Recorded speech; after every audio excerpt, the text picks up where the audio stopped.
The United States says it will seek tougher UN Security Council sanctions on North Korea following it test firing its biggest intercontinental ballistic missile yet, with leader Kim Jong Un vowing to expand his country's nuclear war deterrent. Key points. The missile flew for more than an hour before landing in waters between North Korea and Japan. The missile flew for more than an hour before landing in waters between North Korea and Japan. The US wants to update and strengthen UN sanctions against North Korea.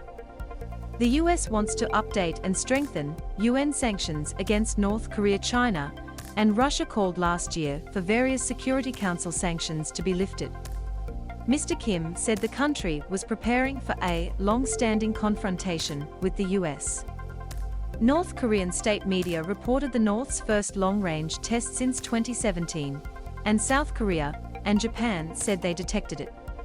The launch on Thursday extended a barrage of weapons demonstrations this year that analysts say are aimed at forcing the US to accept the idea of North Korea as a nuclear power and remove crippling sanctions against its broken economy. At UN headquarters on Friday, US Ambassador Linda Thomas-Greenfield said the US would propose a measure to update and strengthen Security Council sanctions that were originally imposed after the North's first nuclear test explosion in 2006 and were tightened over the years. KCNA says the launch proves the missile can be operated quickly during wartime conditions. Ms. Thomas-Greenfield did not specify what those new measures might be, as she urged the Council to speak out unanimously against Pyongyang's egregious and unprovoked escalation of its weapons program and prod the North to return to negotiations.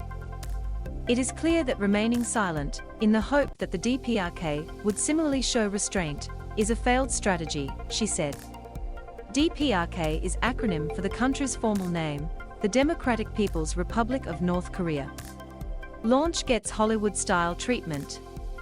North Korean state TV dramatized the missile testing process like a Hollywood movie, showing Mr. Kim walking in slow motion in front of a giant missile in aviator sunglasses and a black leather motorcycle jacket. The Hwasong-17, which was fired at a high angle to avoid the territorial waters of neighbors, reached a maximum altitude of 6,248 kilometers and traveled 1,090 kilometers during a 67-minute flight before landing in waters between North Korea and Japan, Pyongyang's official Korean Central News Agency said. Kim Jong Un says the launch is a priceless achievement by the Korean people.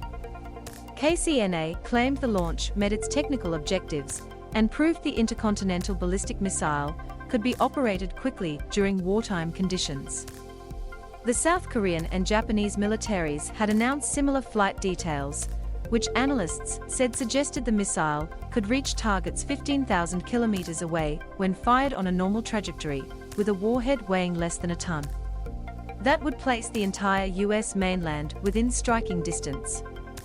Believed to be about 25 meters long, the Hwasong-17 is the North's longest-range weapon, and, by some estimates, the world's biggest road-mobile ballistic missile system.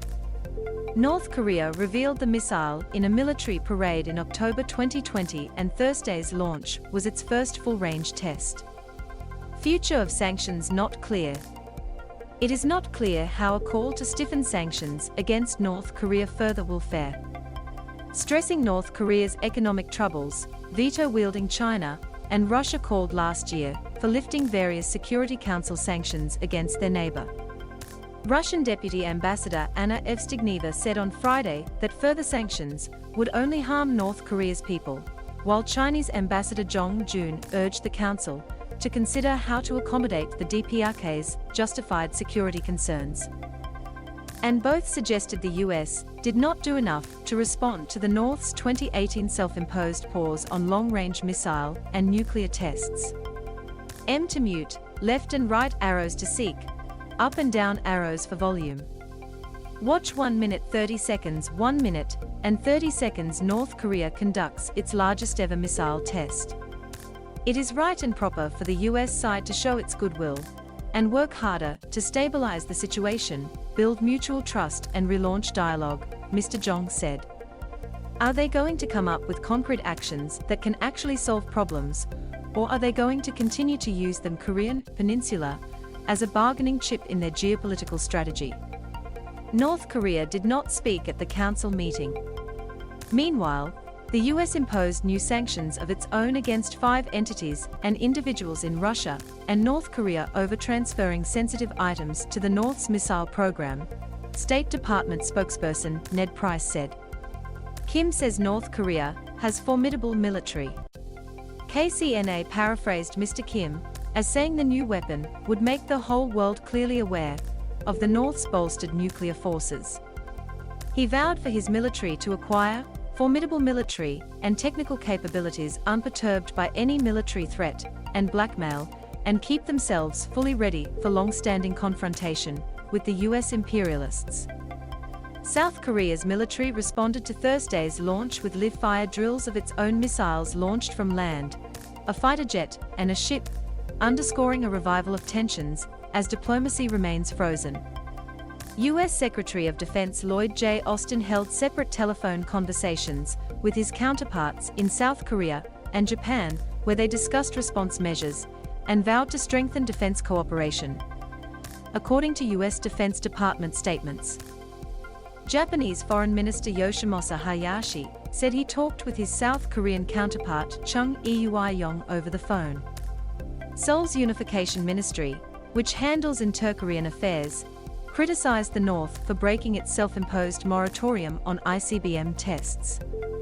Whatever North Korea's intent may be, the North must immediately suspend action that creates tensions on the Korean peninsula and destabilizes the regional security situation, and return to the table for dialogue and negotiations, ministry spokesperson Cha Deok-cheol said in a briefing. Thursday's test was North Korea's 12th round of launches this year, and the most provocative since US President Joe Biden took office.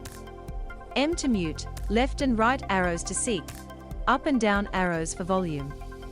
Watch 10 minutes 45 seconds 10 m. Why is North Korea launching missiles again?